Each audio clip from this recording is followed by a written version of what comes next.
ओम शांति। आज 3 सितंबर 2025 के बाबा के अनमोल मधुर महावाक्य सुनेंगे। आज की मुरली में बाबा हम बच्चों को सच्चे तीर्थ पर जाने की प्रेरणा दे रहे हैं।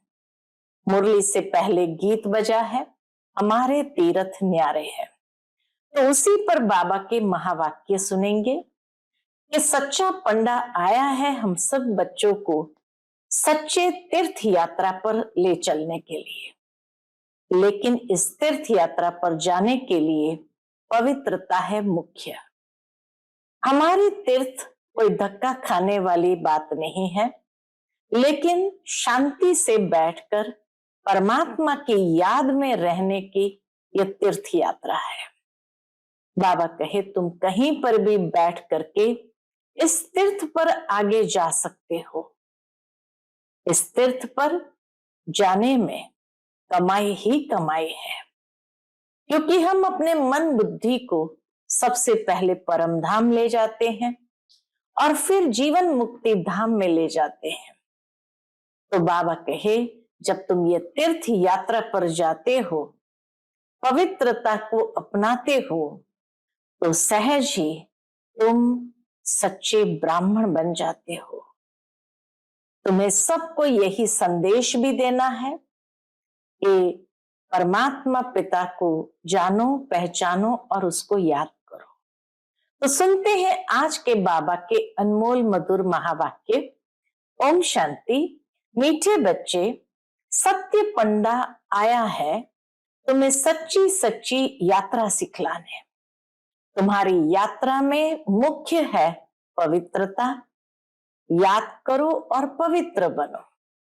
आज की मुरली से प्रश्न है, तुम मैसेंजर व पैगंबर के बच्चों को इस एक बात के सिवाय और किसी भी बात में आर्ग्यू नहीं करनी है। उत्तर है, तुम मैसेंजर के बच्चे सबको यही मैसेज दो कि अपने को आत्मा समझो और बाप को याद करो, तो इस योग अग्नि से तुम्हारे विकर्म विनाश होंगे। यही ओना रखो, बाकी और बातों में जाने से कोई फायदा नहीं। तुम्हें सिर्फ सभी को बाप का परिचय देना है, जिससे वह आस्तिक बने। जब रचता बाप को समझ लेंगे तो रचना को समझना सहज हो जाएगा। आज की मुरली से पहले गीत बजा है, हमारे तीर्थ न्यारे हैं। ओम शांति। मीठे मीठे रूहानी बच्चे जानते हैं कि हम सत्य तीर्थवासी है। हम कौन है? सत्य तीर्थवासी है, सच्चा पंडा। और हम उनके बच्चे जो है वह भी सच्चे तीर्थ पर जा रहे हैं। यह है झूठ खंड अथवा पतित खंड। ये सारी दुनिया है झूठ खंड या पतित खंड। अभी सच खंड व पावन खंड में जा रहे हैं। मनुष्य यात्रा पर जाते हैं ना, कोई कोई खास यात्राएं लगती है जहां पर कोई कभी भी जा सकते हैं। यह भी यात्रा है। इसमें जाना तब होता है जब सत्य पंडा खुद आए। वह आता है कल्प कल्प के संगम पर। इसमें न ठंडी न गर्मी की बात है, न धक्के खाने की बात है। यह तो है याद की यात्रा। उन यात्राओं में सन्यासी भी जाते हैं। सच्ची सच्ची यात्रा करने वाले जो होते हैं वह पवित्र रहते हैं। तुम्हारे में भी सभी यात्रा पर है। तुम ब्राह्मण हो। सच्चे सच्चे ब्रह्मा कुमार कुमारियां कौन है? जो कभी भी विकारों के वशीभूत नहीं होते। पुरुषार्थी तो जरूर है। मनसा संकल्प भल आए, मुख्य है ही विकार की बात। कोई पूछे निर्विकारी ब्राह्मण कितने हैं आपके पास, तो बोलो, क्या बोलेंगे? ये पूछने की जरूरत नहीं है। इन बातों से आपका क्या पेट भरेगा? तुम यात्री बनो। यात्रा करने वाले कितने हैं, इस पूछने से कोई फायदा ही नहीं है। दुनिया में इतने यात्री जब जाते हैं तीर्थ यात्रा पर, उनसे पूछो कि भाई कितने यात्री है, तो वो क्या कहेंगे? भाई इसको जान करके फायदा क्या, जितने भी हो आप चलो हमारे साथ। तो इसीलिए बाबा कहे इस पूछने से कोई फायदा नहीं है। ब्राह्मण तो कोई सच्चे भी है तो कोई झूठे भी है। आज सच्चे हैं और कल हाथ छोड़ देते हैं तो झूठे बन जाते हैं। विकार में गया तो ब्राह्मण नहीं ठहरा। आज प्रतिज्ञा करते, कल विकार में गिर असुर बन जाते हैं। अब यह बातें कहां तक बैठ समझाएं? इसमें पेट तो नहीं भरेगा। कोई पूछता भी है तो उनसे क्या कहेंगे? बाबा कहे उससे पेट तो नहीं भरेगा, वह मुख मीठा तो नहीं होगा। यहाँ हम बाप को याद करते हैं और बाप की रचना के आदि मध्य अंत को जानते हैं। बाकी और बातों में कुछ रखा नहीं है। बोलो, यहाँ बाप की याद सिखाई जाती है और पवित्रता है मुख्य। जो आज पवित्र बन फिर अपवित्र बन जाते हैं तो वो ब्राह्मण ही नहीं रहा। वह हिसाब कहां तक बैठ तुमको सुनाएंगे? ऐसे तो बहुत गिरते होंगे माया के तूफानों में। बाबा कहे हर एक का हिसाब थोड़ी रखा जाता है, कहीं गिरते होंगे माया के तूफानों में। इसलिए ब्राह्मणों की माला नहीं बन सकती है। हम तो पैगंबर के बच्चे पैगाम सुनाते हैं, मैसेंजर के बच्चे मैसेज देते हैं। अपने को आत्मा समझ, मैसेज क्या देते हैं? अपने को आत्मा समझ और बाप को याद करो, तो इस योग अग्नि से विकर्म विनाश होंगे। ये ओना रखो। बाकी प्रश्न तो ढेर के ढेर मनुष्य पूछेंगे। सिवाय एक बात के और कोई बातों में जाने से कोई फायदा ही नहीं। यहां तो यह जानने का है कि नास्तिक से आस्तिक, निधन से धन के कैसे बने। जो धनी से वर्षा पाए ये पूछो। बाबा कहे निधन से धन के कैसे बने, जो धनी से वर्षा पाए ये पूछो। बाकी तो सब पुरुषार्थी है। विकार की बात में भी बहुत फेल होते हैं। विकार की बात में भी बाबा कहे बहुत फेल होते हैं। बहुत दिनों के बाद स्त्री को देखते हैं तो बात मत पूछो। कोई को शराब की आदत होती है, तीर्थ पर जाएंगे तो शराब अथवा बीड़ी की जिनको आदत होगी वो उसके बिगर रह नहीं सकेंगे। छिपाकर भी पीते हैं। कर ही क्या सकते हैं? बाबा कहे कर ही क्या सकते हैं? बहुत है जो सच नहीं बोलते हैं, छिपाते रहते हैं। बाबा बच्चों को युक्तियां बतलाते हैं कि कैसे युक्ति से जवाब देना चाहिए। एक बाप का ही परिचय देना है जिससे मनुष्य आस्तिक बने। पहले जब तक बाप को नहीं जाना है तब तक कोई प्रश्न पूछना ही फालतू है। ऐसे बहुत आते हैं, समझते कुछ भी नहीं, सिर्फ सुनते रहते, फायदा कुछ भी नहीं। बाबा को लिखते हैं 1000-2000 आए, उनसे 2-1 समझने लिए आते रहते हैं। फलाना फलाना बड़ा आदमी आता रहता है। हम समझ जाते हैं उनको जो परिचय मिलना चाहिए वह मिला नहीं है। बाबा तो समझ जाते हैं पत्र से ही कि जो परिचय मिलना चाहिए वो मिला नहीं है। पूरा परिचय मिले तो समझे ये तो ठीक कहते हैं। हम आत्माओं का बाप परम पिता परमात्मा है। वह पढ़ाते हैं, कहते हैं अपने को आत्मा समझ मुझे याद करो। ये अंतिम जन्म पवित्र बनो। जो पवित्र नहीं रहते वो ब्राह्मण नहीं है। लड़ाई का मैदान है, झाड़ बढ़ता रहेगा और तूफान भी लगेगा।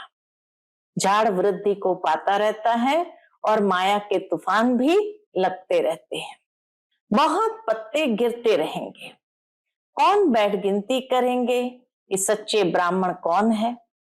सच्चे वह जो कभी अपवित्र न बने, जरा भी दृष्टि न जाए।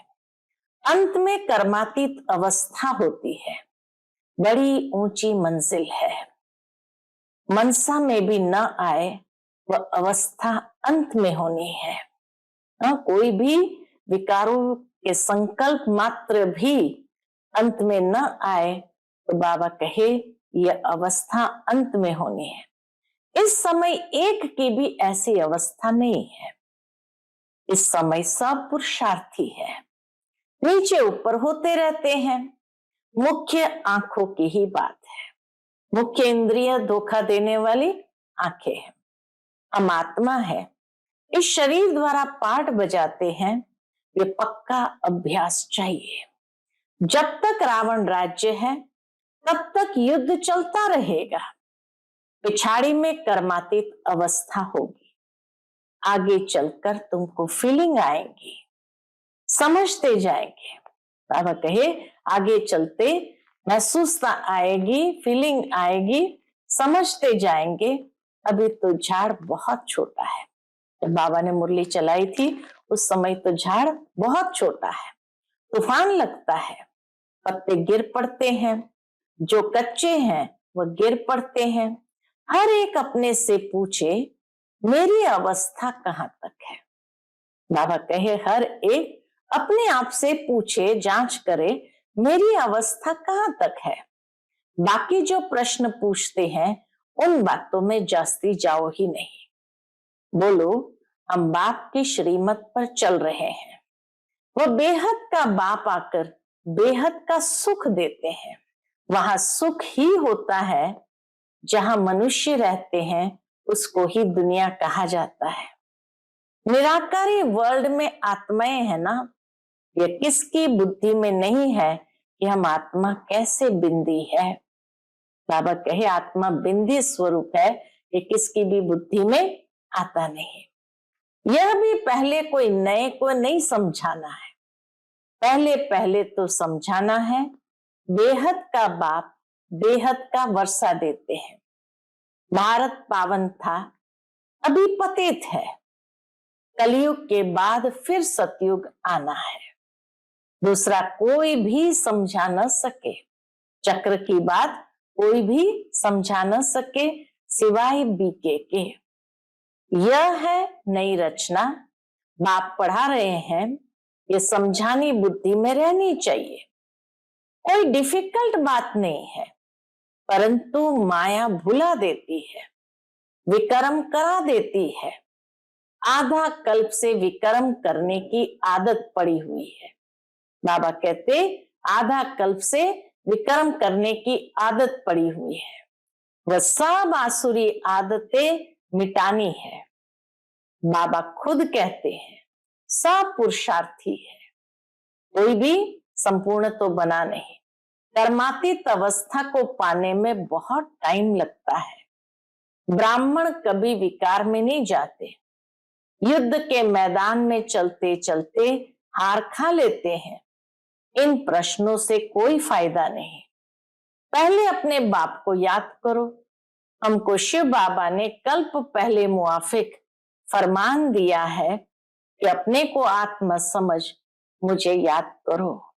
रॉन्ग से राइट बनाने वाला बाप है, तब तो उनको ट्रुथ कहा जाता है ना। इस समय तुम बच्चे ही सारे सृष्टि के राज को जानते हो।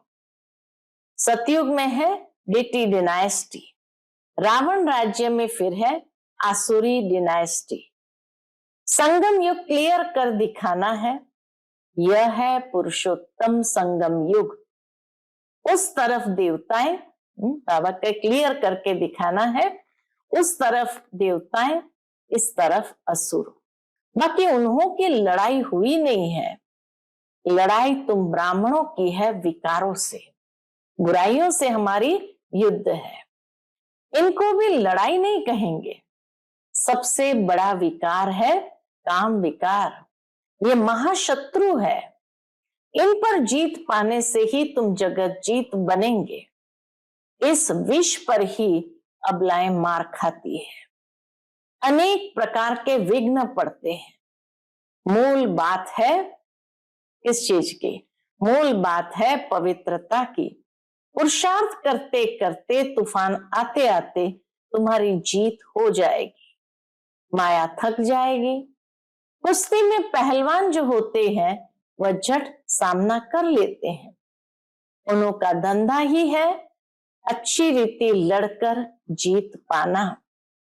पहलवान का बड़ा नामाचार होता है, इनाम मिलता है। तुम्हारी तो यह है गुप्त बात, गुप्त युद्ध है, गुप्त बात है। तुम जानते हो हम आत्माएं पवित्र थी, अभी अपवित्र बने हैं, फिर पवित्र बनना है। यही मैसेज सबको देना है। और कोई भी प्रश्न पूछे, तुमको इन बातों में जाना नहीं है। तुम्हारा है ही रूहानी धंधा। हम आत्माओं में बाबा ने ज्ञान भरा था, हम आत्माओं में बाबा ने ज्ञान भरा था, बाद में प्रारब्ध पाई, ज्ञान खत्म हो गया, अब फिर बाबा ज्ञान भर रहे हैं।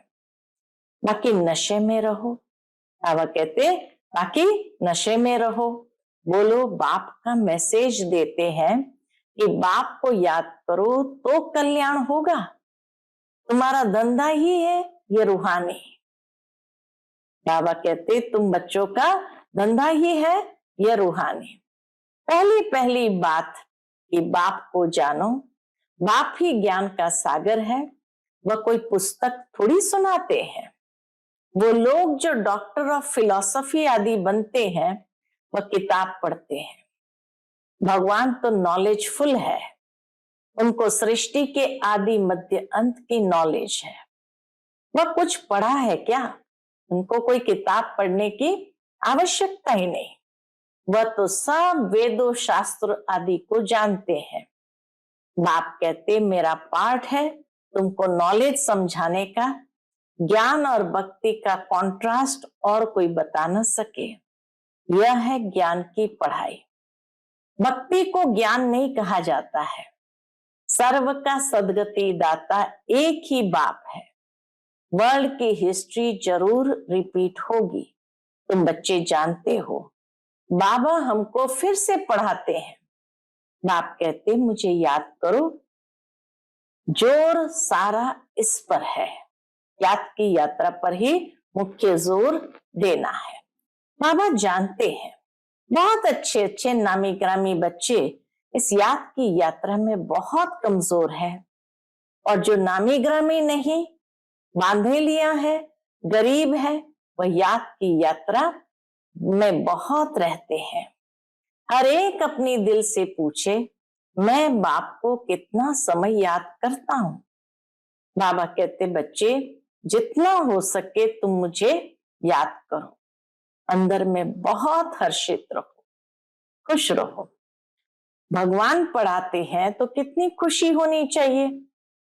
बाप कहते हैं तुम पवित्र आत्मा थे, फिर शरीर धारण कर पाठ बजाते बजाते पतित बने हो, अब फिर पवित्र बनना है। तुमने ही 84 का चक्र लगाया है। सब सूर्यवंशी भी 84 जन्म थोड़ी लेते हैं, पीछे आते रहते हैं ना। नहीं तो फट से सभी आ जाए। सवेरे उठकर बुद्धि से कोई काम ले तो समझ सकते हैं।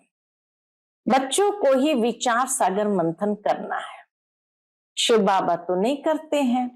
वह तो कहते हैं ड्रामा अनुसार जो कुछ सुनाता हूं, कल्प पहले मुआफिक जो समझाया था वही समझाया। मंथन तुम करते हो, तुमको ही समझाना है, ज्ञान देना है। ये ब्रह्मा भी मंथन करते हैं। बीके को मंथन करना है, शिव बाबा को नहीं। शिव बाबा को मंथन करने की जरूरत नहीं। क्यों? क्योंकि वह है ही नॉलेजफुल। मूल बात कोई से भी जास्ती टॉक नहीं करनी है, जास्ती आर्ग्यूमेंट में जाना नहीं। आर्ग्यू शास्त्रवादी आपस में बहुत करते हैं, तुमको आर्ग्यू नहीं करना है, वाद विवाद में नहीं जाना है। तुमको सिर्फ पैगाम देना है। पहले सिर्फ मुख्य एक बात पर समझाओ और लिखाओ, पहले पहले ये सबक रखो, अर्थात पहले पहले ये पाठ रखो कि ये कौन पढ़ाते हैं। सो लिखो, यह बात तुम पिछाड़ी में ले जाते हो, इसीलिए संशय पड़ता रहता है। परमात्मा का परिचय लास्ट में नहीं देना है, पहले पहले देना है। निश्चय बुद्धि न होने कारण समझते नहीं है। परमात्मा का परिचय दिया तो निश्चय बुद्धि होना उसके लिए सहज हो जाएगा। सिर्फ कह देते बात ठीक है, पहले पहले मुख्य बात ही यह है, रचता बाप को समझो, फिर रचना का राज समझना। तुम्हारी विजय भी इसमें होनी है। पहले पहले कौन सा धर्म स्थापन हुआ, पूछते बाबा। पहले पहले कौन सा धर्म स्थापन हुआ? बाप ही आत्माओं को नया ज्ञान सुनाते हैं। तुमको बाप और रचना की पहचान मिलती है। पहले पहले तो अलफ पर पक्का कराओ तो बे बादशाही है ही। बाप से ही वर्षा मिलता है। बाप को जाना और वर्षे का हकदार बना। बच्चा जन्म लेता है, माँ बाप को देखा और बस पक्का हो जाएगा। माँ बाप के सिवाय कोई के पास जाएगा भी नहीं, क्योंकि माँ से दूध मिलता है, यह भी ज्ञान का दूध मिलता है। माता पिता है ना, ये बड़ी महीन बातें हैं, जल्दी कोई समझ न सके। बाबा कहे ये बड़ी महीन बातें हैं, जल्दी कोई समझ न सके। अच्छा, मीठे मीठे सिकलदे बच्चों प्रति माता पिता बाप दादा का याद प्यार और गुड मॉर्निंग। रूहानी बाप की रूहानी बच्चों को नमस्ते। हम सभी रूहानी बच्चों की रूहानी माता पिता बाप दादा को याद प्यार, गुड मॉर्निंग और नमस्ते नमस्ते। शुक्रिया बाबा, शुक्रिया। आज की मुरली से धारणा के लिए मुख्य सार है। पहली पॉइंट, सच्चा सच्चा पवित्र ब्राह्मण बनना है। कभी पतित बनने का मनसा में भी ख्याल न आए, जरा भी दृष्टि न जाए, ऐसी अवस्था बनानी है। दूसरी पॉइंट, बाप जो पढ़ा रहे हैं वह समझानी बुद्धि में रखनी है। जो विकर्म करने के आसुरी आदतें पड़ी हुई है, जो विकर्म करने की आसुरी आदतें पड़ी हुई है, उन्हें मिटाना है। पुरुषार्थ करते करते संपूर्ण पवित्रता की ऊंची मंजिल को प्राप्त करना है। आज का बाप दादा का मधुर वरदान हम बच्चों के प्रति है, कारण का निवारण कर चिंता और भय से मुक्त रहने वाले मास्टर सर्वशक्तिमान भव। कारण का निवारण कर चिंता और भय से मुक्त रहने वाले मास्टर सर्वशक्तिमान भव। वर्तमान समय अल्पकाल के सुख के साथ चिंता और भय, ये दो चीजें तो है ही। जहां चिंता है वहां चैन नहीं हो सकता, जहां भय है वहां शांति नहीं हो सकती। तो सुख के साथ ये दुख अशांति के कारण भी है ही। लेकिन आप सर्व शक्तियों के खजाने से संपन्न मास्टर सर्वशक्तिमान बच्चे दुखों के कारण का निवारण करने वाले, हर समस्या का समाधान करने वाले समाधान स्वरूप हो। इसलिए चिंता और भय से मुक्त हो। कोई भी समस्या आपके सामने खेल करने आती है, न कि डराने। आज का स्लोगन है, अपनी वृत्ति को श्रेष्ठ बनाओ तो आपकी प्रवृत्ति स्वतः श्रेष्ठ हो जाएगी। अपनी वृत्ति को श्रेष्ठ बनाओ तो आपकी प्रवृत्ति स्वतः श्रेष्ठ हो जाएगी। आज का व्यक्त इशारा है, अब लगन की अग्नि को प्रज्वलित कर योग को ज्वाला रूप बनाओ। उसके अंतर्गत समय प्रमाण अब सर्व ब्राह्मण आत्माओं को समीप लाते हुए ज्वाला स्वरूप का वायुमंडल बनाने की सेवा करो। उसके लिए चाहे भट्टियां करो या आपस में संगठित होकर रूरिहान करो लेकिन ज्वाला स्वरूप का अनुभव करो और कराओ। इस सेवा में लग जाओ तो छोटी छोटी बातें सहज परिवर्तन हो जाएगी। बाबा कहते छोटी छोटी बातें सहज परिवर्तन हो जाएगी। अच्छा, ओम शांति।